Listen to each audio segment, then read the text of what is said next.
ሰላም የቻናላችን ቤተሰቦች፣ ዛሬም በሌላ አስገራሚና ጠቃሚ መረጃ ተመልሰናል። እንግዲህ በአሁኑ ሰዓት ሁላችንም ኪሳችን ውስጥ ካሜራ አለ።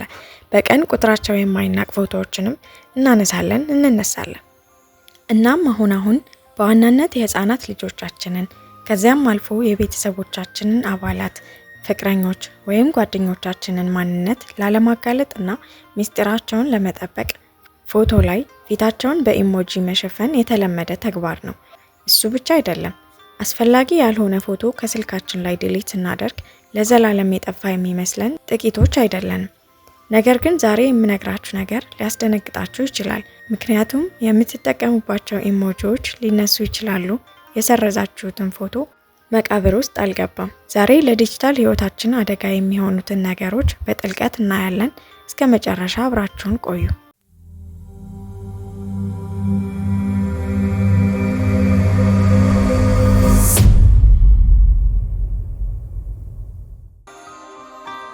ብዙዎቻችን አንድን ፎቶ ሶሻል ሚዲያ ላይ ከመልቀቃችን በፊት ማንነቱ እንዳይታወቅ የምንፈልገውን ሰው ፊት በፈገግታ፣ በልብ ቅርጽ ወይም በሌላ ኢሞጂ እንሸፍናለን። ታዲያ ይህን በማድረጋችን ደህንነታችን የተጠበቀ ይመስለናል።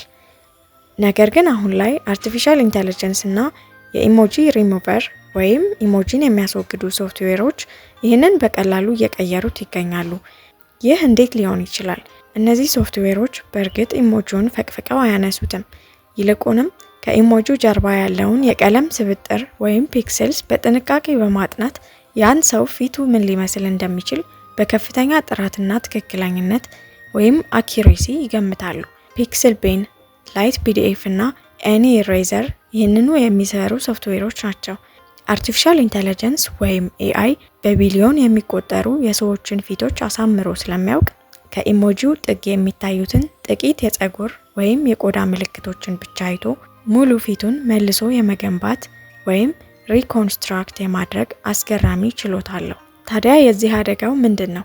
ይህ ማለት ለግል ደህንነታችሁ ብላችሁ የሸፈናችሁት ፎቶ አድፍጠው ለሚጠብቁ ብላክ ሜይለርስ ወይም አጭበርባሪዎች ትልቅ ግብዓት እየሆነ ነው ማለት ነው። በተለይ በሴቶች እና በህፃናት ፎቶዎች ላይ የሚደረጉ የኢሞጂ ሽፋኖች አሁን ላይ አስተማማኝ ካለመሆናቸው በተጨማሪ ለከባባድ ችግሮች አጋላጭ እየሆኑ መጥተዋል። የልጆችን በዚህ መንገድ ብላክሜይል መደረግ ተከትሎ ባደጉት ሀገራት ይህ ልምምድ እንዲቀር ማሳሰብ ከጀመሩ ሰነባብተዋል። ስለዚህ ከዚህ በኋላ ፊትን ለመሸፈን ኢሞጂ ከመለጠፍ ይልቅ አስፈላጊ ከሆነ ሙሉ ለሙሉ ከጀርባ ማንሳት ወይም ክሮፕ አድርጎ ማንሳት የተሻለ አማራጭ መንገድ ነው። የዛሬው ሁለተኛ መረጃችን ዲጂታል ኢሞርታሊቲ ስለሚለው ሀሳብ ነው።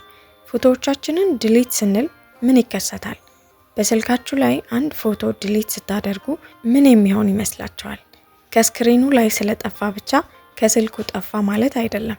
ስልካችሁ የሚያደርገው ነገር ያ ፎቶ የነበረበትን ቦታ ባዶ ነው ብሎ ምልክት ማድረግ ብቻ ነው። ልክ እንደ መጽሐፍ ማውጫ አስቡት። ገጹ አልተቀደደም፣ ማውጫው ላይ ግን ስሙ የለም። ስለዚህ አለ፣ ግን የት? የዳታ ሪከቨሪ አደጋ ይህ ነው። አንድ አዲስ መረጃ በቀድሞ ቦታ ላይ እስካልተጻፈ ድረስ ወይም በአይቲ ቋንቋ ኦቨርራይት እስካልተደረገ ድረስ ማንኛውም ሰው ዳታ ሪከቨሪ ሶፍትዌር በመጠቀም የሰረዛችሁትን እያንዳንዱን ፎቶ መልሶ ማግኘት ይችላል። ስልካችሁን ለሌላ ሰው ስትሸጡ ፎቶዎቻችሁን ሰርዣለሁ ብላችሁ ብታስቡም ገዢው በቀላሉ የድሮ ሚስጥራችሁን ዘክዝኮ ሊያወጣው ይችላል። ሌላው አደጋ ክላውድ ነው። ፎቶ ስታነሱ ስልካችሁ በራሱ ወደ ጉግል ፎቶስ ወይም አይክላውድ ይልከዋል። እናንተ ስልካችሁ ላይ ብትሰርዙትም በሰርቨር ላይ ተቀምጦ ይቆያል። ኢንተርኔት ላይ አንድ የወጣ ፎቶ ደግሞ የዓለም ንብረት ነው። ማንም ስክሪን ሪከርድ ሊያደርገው ወይም ሊያወርደው ይችላል። ታዲያ ምን እናደርግ? ስልካችንን አንጠቀም? በፍጹም። ግን ብልህና ንቁ መሆን አለብን። እንዴት ካላችሁ፣ አንደኛ ኢሞጂን አትመኑ። ምስጢራዊ የሆነን ነገር ለመሸፈን ከፈለጋችሁ ሙሉ በሙሉ በባለቀለም ብሩሽ ቀቡት ወይም ፎቶውን ቁረጡት። ሁለተኛው መከላከያ፣ ስልክ ስትሸጡ ተጠንቀቁ። ስልካችሁን ከመሸጣችሁ በፊት ፋክትሪ ሪሴት ብቻ ሳይሆን ዳታ ሽሬድ የሚያደርጉ አፕሊኬሽኖችን ተጠቀሙ። ስለነዚህ ዝርዝር መረጃዎችን ከፈለጋችሁ ኮሜንት ላይ አሳውቁኝ። ሶስተኛ፣ ክላውዶን ይቆጣጠሩ። የትኞቹ ፎቶዎች ወደ ኢንተርኔት ወይም ባክአፕ መሄድ እንዳለባቸው መርጣችሁ ፍቀዱ። ሁሉንም በዲፎልት እንዲጭን አታደርጉ። አራተኛና መሰረታዊው ህግ ኢንተርኔት ወይም ስልክ ላይ እንዲቀመጥ የማትፈልጉትን ፎቶ መጀመሪያውኑ በፍጹም አትነሱ። በየቀኑ በቢሊዮን የሚቆጠሩ ሰዎች ለመገናኘት፣ ለመገበያየት፣ ለባንክ አገልግሎት፣ ለመማር፣ ለመስራትና የግል መረጃዎችን መስመር ላይ ወይም ኦንላይን ላይ ለማስቀመጥ ኢንተርኔትን ይጠቀማሉ። ፎቶዎች፣ የይለፍ ቃላት ወይም ፓስወርድስ፣ መልእክቶች፣ የፋይናንስ መዝገቦችና የሕክምና መረጃዎች እንኳ ሳይቀሩ በዓለም ዙሪያ ባሉ ዲጂታል ስርዓቶች ውስጥ ዘውትር ይንቀሳቀሳሉ። ይህን ያህል ከፍተኛ ጥንቃቄ የሚሹ መረጃዎች በኢንተርኔት ላይ በሚዘዋወሩበት ወቅት ብዙ ሰዎች መረጃዎቻቸው ከጠላፊዎች ወይም ከሃከርስ እና ከሳይበር ወንጀለኞች እንዴት እንደሚጠበቁ ያስባሉ። መልሱ የዲጂታል መረጃዎችን ያለ ፈቃድ እንዳይገቡ ለመከላከል ተብለው በተዘጋጁ የላቁ ቴክኖሎጂዎች፣ የደህንነት ስርዓቶች፣ የምስጠራ ወይም ኢንክሪፕሽን ዘዴዎችና በአስተማማኝ የተጠቃሚዎች ልምዶች ጥምረት ውስጥ ይገኛል። የዲጂታል መረጃዎችን ለመጠበቅ ጥቅም ላይ ከሚውሉ በጣም አስፈላጊ ቴክኖሎጂዎች አንዱ ምስጠራ ወይም ኢንክሪፕሽን ነው። ምስጠራ በቀላሉ ሊነበብ የሚችልን መረጃ ወይም ፕሌን ቴክስትን ልዩ ዲጂታል ቁልፍን ወይም ዲጂታል ኪን ብቻ በመጠቀም ሊፈታ ወደሚችል ምስጢራዊ ኮድ ወይም ሳይፈር ቴክስት ይቀይረዋል። ሰዎች ወደ ባንክ ድረገጾች ሲገቡ፣ መልእክቶችን ሲልኩ ወይም መስመር ላይ ክፍያዎችን ሲፈጽሙ ኢንክሪፕሽን መረጃ በሚተላለፍበት ወቅት በጠላፊዎች እንዳይነበብ ወይም እንዳይሰረቅ ይረዳል። በቀላል አማርኛ ለማስረዳት አንድ መረጃ የያዘው ጽሑፍ ወይም ፕሌን ቴክስት ለምሳሌ ዌልካም ቱ ዚስ ቻነል የሚል ከነበር ከጠላፊዎች ለመከላከል በዲጂታል ኪስ አማካኝነት ወደዚህ ስክሪኑ ላይ ወደምትመለከቱት ለመረዳት የሚያስቸግር ሳይፈር ቴክስት ይለወጣል። ይህን ሳይፈር ቴክስት ሃከሮች ቢያገኙትም ሊረዱት አይችሉም፣ ምክንያቱም መክፈቻ ቁልፉ ወይም ዲክሪፕሽን ኪ ስለሌላቸው ነው። ደህንነታቸው የተጠበቀ ድረገጾች ከኤችቲቲፒ ይልቅ ኤችቲቲፒኤስ ፕሮቶኮልን የሚጠቀሙት በዚህ ምክንያት ነው። ኤስ የሚለው ፊደል ደህንነቱ የተጠበቀ ወይም ሴኪዩር መሆኑን የሚያመለክት ሲሆን ግንኙነቱ የተመሰጠረ ወይም ኢንክሪፕት የተደረገ መሆኑን ያሳያል። አንድ ሰው መረጃውን በመንገድ ላይ ጠልፎ ቢወስደው እንኳ ያለ ትክክለኛው የምስጠራ ቁልፍ በአብዛኛው ሊረዳው አይችልም። ሌላው ትልቅ የዲጂታል ጥበቃ ሌየር የሚገኘው ከይለፍ ቃላትና ከማረጋገጫ ስርዓቶች ወይም አውተንቲኬሽን ሲስተምስ ነው። ጠንካራ የይለፍ ቃላት ጥቃት አድራሾች አካውንቶችን በቀላሉ እንዳያገኙት ያደርጋቸዋል። ብዙ ኩባንያዎች የሁለት ደረጃ ማረጋገጫን ወይም ቱ ፋክተር አውተንቲኬሽን ወይም በአጭሩ 2FA ይጠቀማሉ። ይህም ተጠቃሚዎች እንደ የጽሑፍ መልእክት ኮድ ወይም SMS ኮድ፣ የማረጋገጫ መተግበሪያ ወይም አውተንቲኬሽን አፕ፣ የጣት አሻራ ወይም የፊት መታወቂያ ያሉ ተጨማሪ ዘዴዎችን በመጠቀም ማንነታቸውን እንዲያረጋግጡ ይጠይቃል። ይህ ተጨማሪ የደህንነት አጥር ይፈጥራል፣ ምክንያቱም የይለፍ ቃል ቢሰረቅ እንኳ ጠላፊዎች ወደ አካውንቱ ለመግባት አሁንም ሁለተኛውን የማረጋገጫ ዘዴ ማግኘት ይጠበቅባቸዋል። ኩባንያዎችና ድርጅቶች ፋየርዎሎችን ወይም ፋየርዎልስ፣ የጸረ ቫይረስ ሶፍትዌሮችን ወይም አንቲቫይረስ ሶፍትዌር እናም የደህንነት ቁጥጥር ስርዓቶችን በመጠቀም መረጃን ይጠብቃሉ። ፋየርዎሎች አጠራጣሪ እንቅስቃሴዎችን ለመግታት ወደ ኔትወርክ ውስጥ የሚገባውንና ወደ ውጭ የሚወጣውን የኢንተርኔት ፍሰት እንደ ዲጂታል የደህንነት ጠባቂ ወታደር ሆነው ያጣራሉ። የጸረ ቫይረስ ፕሮግራሞች መረጃዎችን ሊሰርቁ ወይም ስርዓቶችን ሊያበላሹ የሚችሉ እንደ ቫይረሶች፣ ራንሰምዌር ወይም ስፓይዌር ያሉ ጎጂ ሶፍትዌሮች መኖር አለመኖራቸውን ይቃኛሉ።